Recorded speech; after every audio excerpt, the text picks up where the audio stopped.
Bismillahirrahmanirrahim. Assalamu alaykum, hürmetli televizor görgüçler. Haftalık İstiqlal haberleri programımıza kelgenlerni qizg'in qarshi olamiz.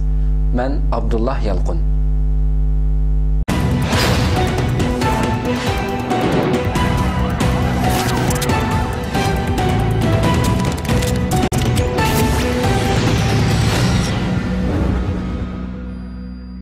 İHA İnsani Yardım Vakfı'nın idari heyetleri Şarkı Türkistan Ma'rif ve Hemkarlık Cemiyeti Merkezi'ni ziyaret kıldı.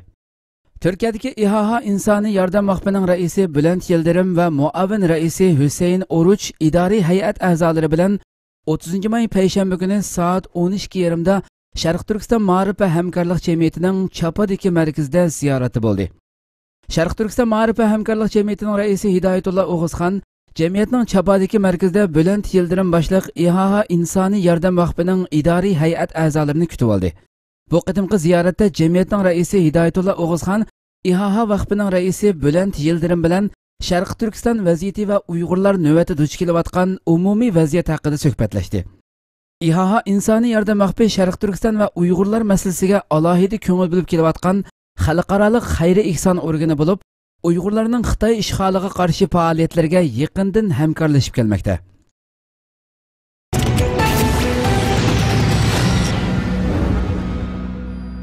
İstanbul Zeytinburnu'da ana til ve Kur'an kursi o'quvchilarining o'qish bitirish marosimi o'tkazildi.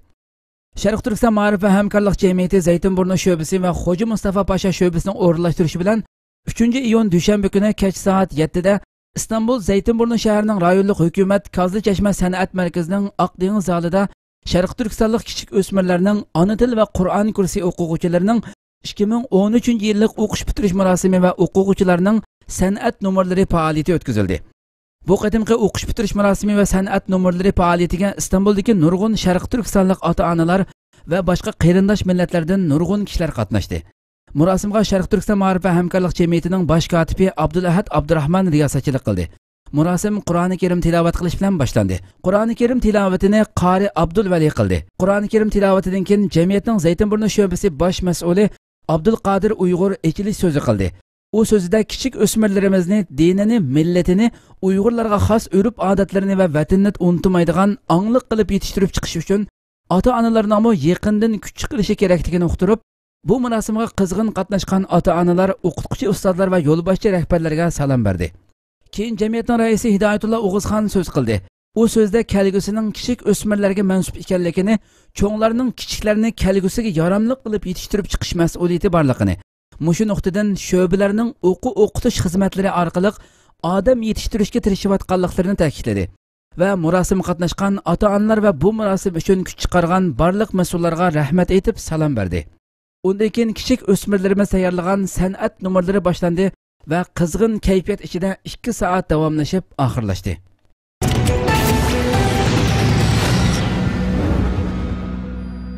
Qarzaviy qodir bo'lsam Qusayirda qo'zg'olonchilarga qo'shilib urush qilatdim dedi.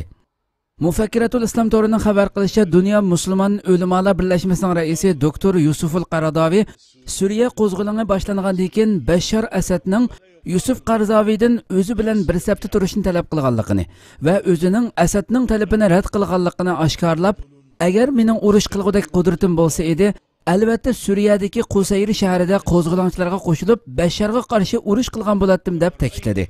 Bashar Asad Livandagi Hizbullah partiyasi Iron va Rossiyaga qattiq hujum qilgan Shayx Qardaviy Qatar poytaxti Dohada juma xutbasida so'zlagan nutqida mundaq dedi. Suriya Misrdan ayrilgandan keyin askarlarning hokimiyati ostida qoldi. Askarlar hokimiyati insonlarning erkin yashashiga yo'l qo'ymadi. İnsanlarni bir-birlab nazorat ostiga oldi. Shunda qilib bu askarlar hokimiyatiga biridan birisi varislik qilib, oxirida Hafiz Asad va uning Nusayriya guruhiga qoldi. Nusayriya guruhi haqida islom peshvosi Ibn Taymiya ular Yahudi va Nasoralardan ashaddiy kofirdir degan so'zini naql qildi. CNN axborotining xabariga asoslanganda Qardaviy yana mundaq degan: "Ko'rib turyapmiz, ular har kuni insonlarni choshqon va mushuklarni o'ltirgandek minglab, o'n minglab o'ltiryapti. Asad va Asadning Nusayriya guruhi hamma ishga hokim bo'lmoqda." Bashar Asadning Falastinni ozod qilish nomidagi shuariga ba'zilarning ishinib qolganligiga ishorat qilgan Qardaviy Bashar Asadning Isroiliya tajovuzchilariga qarshi bir paymo o'q atmaganligini oshkorlab, Suriya armiyasi Qunaytarada Isroiliya ishg'oliga qarshi istehkom qurib bo'lgandan keyin Bashar Asad Qunaytara rayonini mag'lubiyatga uchratib, Isroiliyaga topshirib berdi dedi. Shayx Qaradavi yana mundaq dedi: Bashar Asad Asad emas, ya'ni yo'lvos emas. U bir vahshiy alvastıdır. U qo'zg'olon boshlangan kunidan beri xalqiga qonli qarshi turib keldi. U mendan uning bilan bir safda turishimni talab qildi. Men rad qildim. U Xolid Mash'aldan menga raddiya berishini talab qildi. Lekin Xolid Mash'al uningga Shayx Qaradaviga kimmo raddiya bera olasin dedi. Shuning bilan Xolid Mash'almo bu saxta yo'lvosning dushmaniga aylanib qoldi. Rossiya, Iran va Hizbullah partiyasining musulmonlarning ashaddiy dushmani ekanligini ta'kidlagan Qaradavi, ular zolim zo'migarlar partiyasidir. Shayton iblisning qo'shinlaridir. Qusayr ahlini va Qusayrning atrofidagi musulmon insonlarni o'ldirish uchun keldilar. Minglarcha kishidan tarkib topgan Nasrulloh nomidagi maxluqning agash kuchlari shaytonning yordamchilaridir. Ular dushmanlarga qarshi urushyapmiz deydi. Qaysi dushmanga qarshi urush qilyapti? Har qanday yerdagi musulmonlarni Suriyadagi musulmon qarindoshlariga yordam berishga chaqiriq qilgan Shayx Qaradavi, urushga qudrati bor qurol va zambiraklarni ishlatishni biladigan har qanday bir musulmonning Suriyada urush qilishga berishi vojibdir deb ta'kidladi. Va agar mening urush qilgudek qudratim bo'lsa edi, albatta ular bilan birga urush qilishga borgan bo'lardim dedi. كل من يقف مع هؤلاء، كل من يقف مع حزب الله ويؤيد هذا الحزب وليس حزب الله، استحوذ عليهم الشيطان فأنساهم ذكر الله، أولئك حزب الشيطان، ألا إن حزب الشيطان هم الخاسرون، كتب الله لأغلبن أنا ورسلي إن الله لقوي عزيز، إن الذين يحادون الله ورسوله أولئك في الأذلين، كتب الله لأغلبن أنا ورسلي إن الله لقوي عزيز، الله أقوى منهم وأعز منهم وسيغلبهم الله عز وجل. أنا أدعو المسلمين في كل مكان أن ينصروا إخوانهم. ليس معقولا أن ندع إخواننا في سوريا لهذه الآلاف المؤلفة التي زحفت عليهم ومعهم أسلحتهم ومعهم الآلات القاتلة يقتلون إخواننا ونحن نتفرد عليهم. حرام علينا. والله لو كان عندي قدرة لذهبت إلى هؤلاء وقاتلت معهم. كل من عنده قدرة، المدرب على القتال، الذي يعرف كيف يقاوم هؤلاء القتلة وكيف يضرب بالسيف والمدفع، كيف يضرب القنبلة ويضرب بالقنابل الذكية وكل القنابل وكل الأسلحة. من عنده قدرة على هؤلاء ويجد السبيل ميسرا إليهم يجب أن يذهب. أدعو المسلمين أن يذهبوا لينصروا إخوتهم في سوريا. لا يمكن أن ندع إخوتنا يقتلون ونحن نتفرج، حرام علينا. لماذا يأتي هؤلاء ويقتلون إخواننا ونحن نتفرج ونقول لا حول ولا قوة إلا بالله؟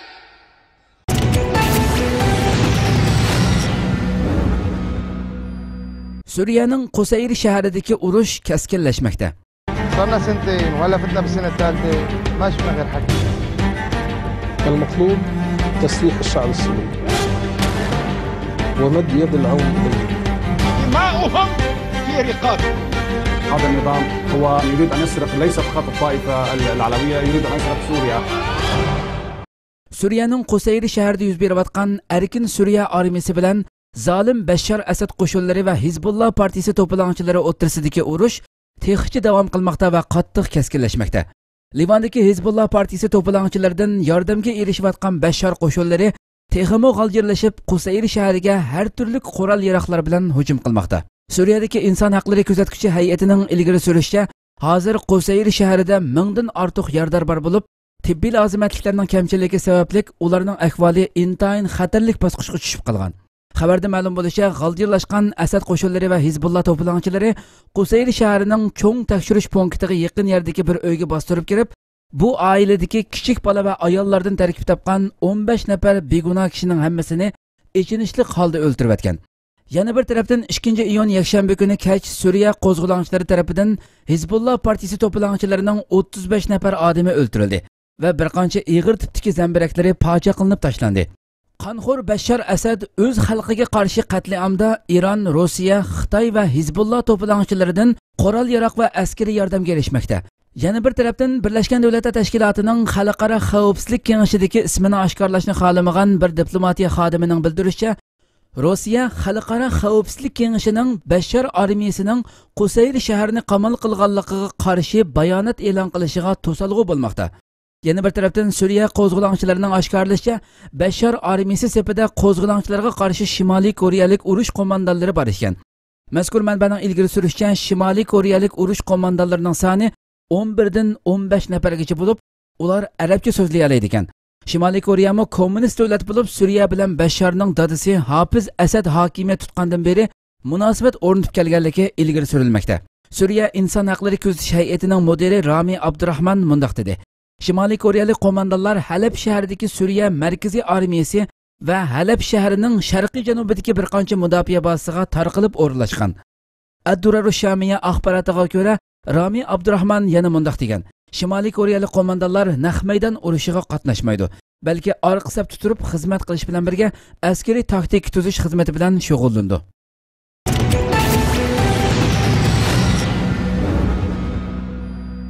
Hindiston Xitoy-Hindiston chegarasida 40 ming askar ko'paytmoqchi.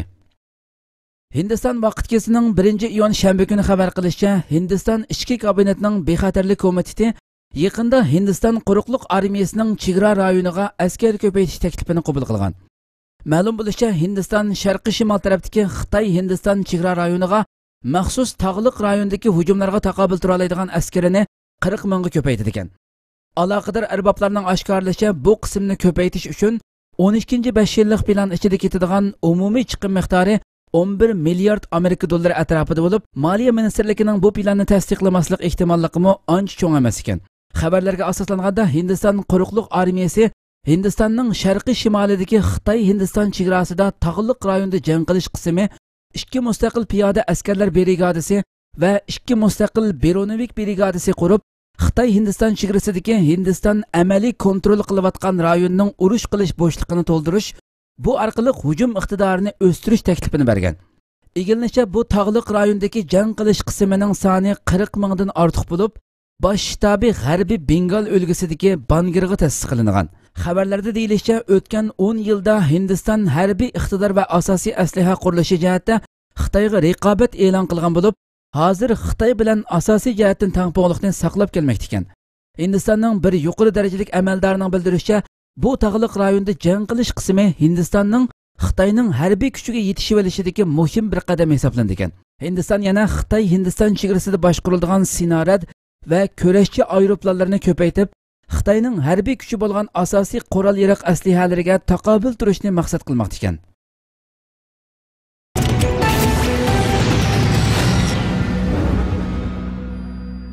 Yevropaning Suriya qo'zg'olonchilariga qarshi yurgizilayotgan qurol embargosini amaldan qoldirish qaroriga Rossiya va Xitoy qarshi chiqdi. Suriya ichki to'qinishi boshlangandan beri Suriya xalqining zolim Bashar tarafidan qirg'in qilinishini qo'llab kelayotgan Xitoy doiralari Yevropa ittifoqining Suriya qo'zg'olonchilariga qarshi yurgizilayotgan qurol embargosini oxirlashtirish qaroriga nihoyatda qo'pol pozitsiyada bo'ldi. Buningdan ilgari Rossiya mo xalqaro bexatarlik kengashining Suriya masalasida ayni pozitsiyada bo'lgan va bunday qilishning Suriyadagi qonliq urushning davomlashishiga sabab bo'lganligi bahonasi bilan muqimlikni saqlash uchun Suriyaga S-300 tiplik boshqariladigan bombaga qarshi raketa sistemasi bergan edi. Xitoyning O'rta Sharqqa avatgan alohida elchisi VSK Xitoyning Amerika bilan Yevropaning bu masaladagi Suriya qo'zg'olonchilarini qo'rollantirish qarorini rad qilganligini bildirdi. Iordaniyada ziyorati bo'lgan VSK muxbirlarning savollariga javob berib, nomus qilmasdan Suriyadagi butun taraflarni qo'rollantirishga qarshi ekanligini, kuch ishlatishning Suriya masalasini texmo nacharlashishga elib borganligini, Suriya xalqining qiyinchiligini texmo ko'paytirganligini ilgari surdi. Bu yana Xitoy doiralarining Suriya hokimiyati yoki Suriya o'qituvchilarini qo'rollantirishga qarshi ekanligini ilgari surib, Xitoy doiralarining Suriya masalasida tashqi kuchlarning aralashib olishiga qarshi ekanligini eskartdi. Xitoy bu so'zi bilan Suriyadagi ma'sum xalqning hech qanday qarshilik ko'rsatmasdanla o'ziga o'xshash zolim hokimiyat tarafidan qirib tashlanishi kerakligini ishorat qilgan bo'ldi. Chunki ularni qurollantirmaslik begunoh xalqning zolim hokimiyat tarafidan nihoyatda osonlik bilan qatl qilinishi degan gap bo'ladi. Xitoy doiralarining Suriya hokimiyati va Suriya qo'zg'olonchilari bilan uchrashuvlarda bo'layotganligini eskartib o'tgan Vusika Chalvaqab masalani hal qilishning eng yaxshi yo'lining dialog ekanligini ta'kidladi. Xalqarada o'zini nihoyatda adolatparvar va insonparvar qilib ko'rsatgan Xitoy doiralari 2 yildan oshgan Suriya ichki urushida xalq qotili Jallod Basharni qo'llab, Suriyaning tamoman vayron bo'lishi va Suriya xalqining butunlay sargardon bo'lishiga sabab bo'lmoqda.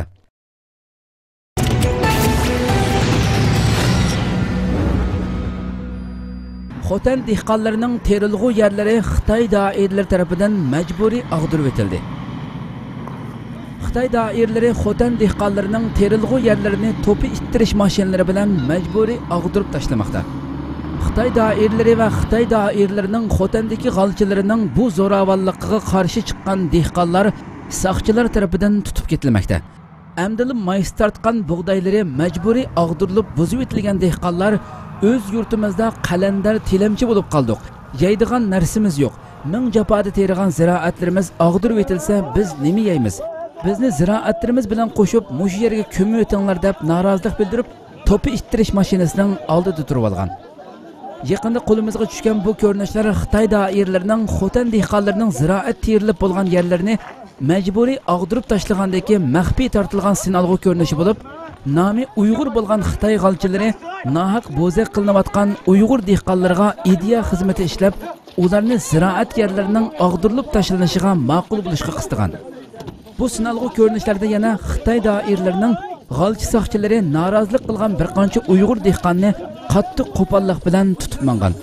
Qo'limizga tushgan bu ko'rinishlar faqat dengizdan bir tomchi bo'lib, hammalarga ma'lumki Xitoy doiralari yolg'iz Xotan Uyg'ur dehqonlarining terilg'u yerlarini xohlagancha ziyonga uchratib qolmasdan, balki vatanimizning butun rayonlarida asli zamin egalari bo'lgan Uyg'urlarni yaklab, yer bergan taqdirdami jon soni hisoblab, aran necha mo yer bilanla ularni gelidan oshinolmaydigan holatda qoldirgan bo'lsa, ichkiridan turkumlab yerlashtirayotgan Xitoy oqqullariga bevosita davlat puli bilan o'simsiz qarz berib turib, necha ming mo yerlarni bojsiz holatda bermoqda. Hatto nurg'un Uyg'ur dehqonlar o'zlariga berilgan yer bilan jon boqolmaganligi uchun o'zlarining yerini setib etib, oqqul Xitoylarga qora ishchi bo'lib ishlash bilan jon boqmoqda. Xitoyning bu haqsiz ijroatlariga qarshi chiqqan va yoki norozilik bildirganlarni qo'lga olmoqda va dehqonlarning noli faryodlarini va emgak terlarini yer bilan yakson qilmoqda.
Muşu bağdayda çıkanlar neyse nini itkan tabi adamlar. Bu ayla tekin çıkan mı tabi bağdayla?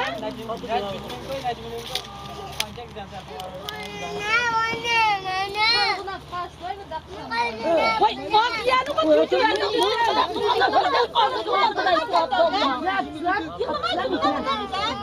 Ne var ya valla? Ya oğlumun nallazın meske kayboluna yüzde bok diye gelmesin ki. Ben zaten çıkabilirim. Toplam sırnamayı. Üretmeyi bile bir tane toplar. Melek şahısılar. Bina yıngap etken, benim yıngap etken işak vaziyeti gene kolga kusuk buldu kılay. Kudayım hanım Mantıla ya. Konap girip yemek kılanmaz. Bir şey dedim ki ben parçasını silip gitti kudayım. Yarından ne yaptaklar? Yok şey yok. Niye geldi? Şunda uzbaban babam kimdi? Halası hala yanıma hüdgesi olan bir işgal çedi kaçtı zamanda.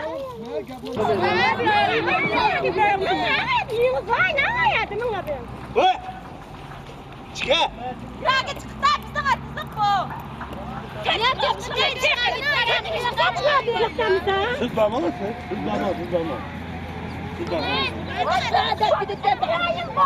Nişanı kaşın bakın boyundan kalkıp başınızı başlayıp biz ağaçını uğurlar gitme hakikatımızda. Bu yakıtı hanımla diye işle geldik ya da. Nime de bakaslar bizle. Bunu da buradan kim bakıyor?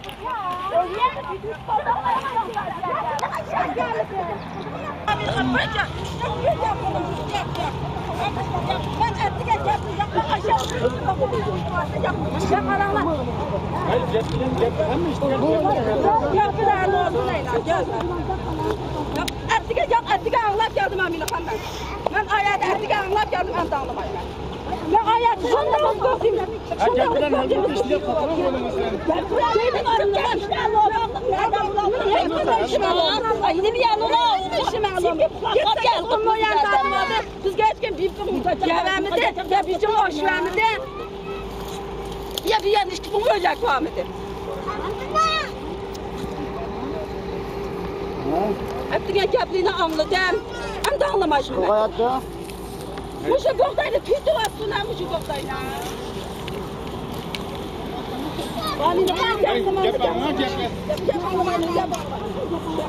Onda saranglar kaldı.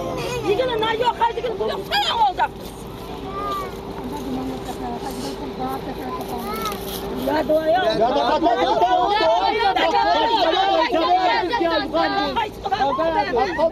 Yigine ne yok haydi gidip pul yok sarang oldu. Hem sarang haptal oldu kaldı. Aktaşlıkla haptal lazım.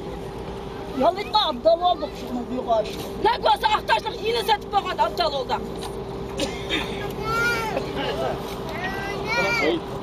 Ben kusmama ama cepten alıp kalmıştı yani. Tüsünü de kapçı tıklıken adıslanmadı öyle ya. Ne gel vallahi ne giremeyeceğim. Hoşuma lan neyden yok. Yapıyorsan bitti. Allah'a ne böyle gelmezsen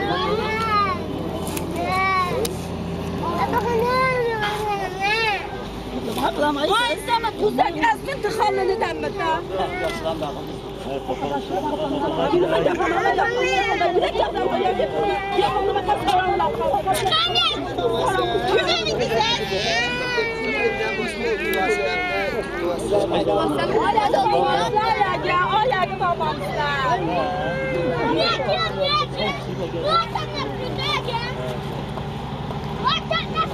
Vay boğdayını tutmaz oldu, akyanı tutmaz oldu dedi. Artık hayat üçletme boğdayımızı için kuvatlık yaptırdı. Abi kopun abi ne var be? Sarang olmaz. Bu sarang olmaz. Sarang da yaptı. Sarang da bu zadayma. Dikine ne yok haydi gel buraya. Sarang da yerden kopamıyor. Kopmayın ben. Kopmayın ben. Hay. Hay. Böyle bizim odana böyle. Kopmayın ben. Ya bana lan kopamam ya. Ben attığa başında diyemem ha. Şey bağdanım. Attığa başında da kopuyor atmam böyle. Attığa başında da kopuyor atmam böyle. Hayatım Böyle. Böyle. Vay. Ben kaçmam ona. Ben. Gel bir burada.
Müsaade can bakın kaynısan da bizler müsaade bayağı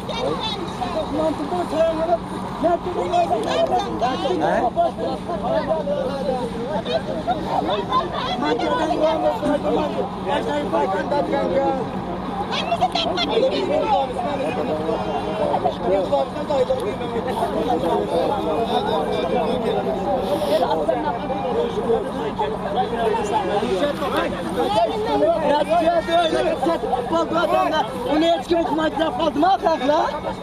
Emini bir yüzü bana ne? Ne yapılmaya neden bayağı da? Bunu kuttan bir şey kadar ağlaplamayı tutacak. Ne kadar mı ya? Bir şey kadar hem sizin kadar ağlaplamayı tutmayana.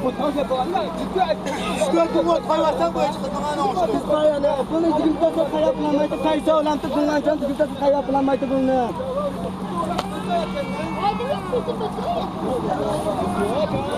Yani biz banyada. Yani yuva yakıp kanayada.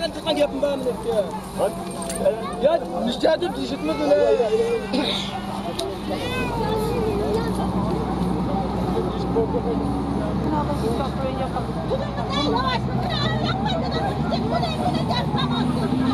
Artık program bulursun mu da koyacak falan daha yana.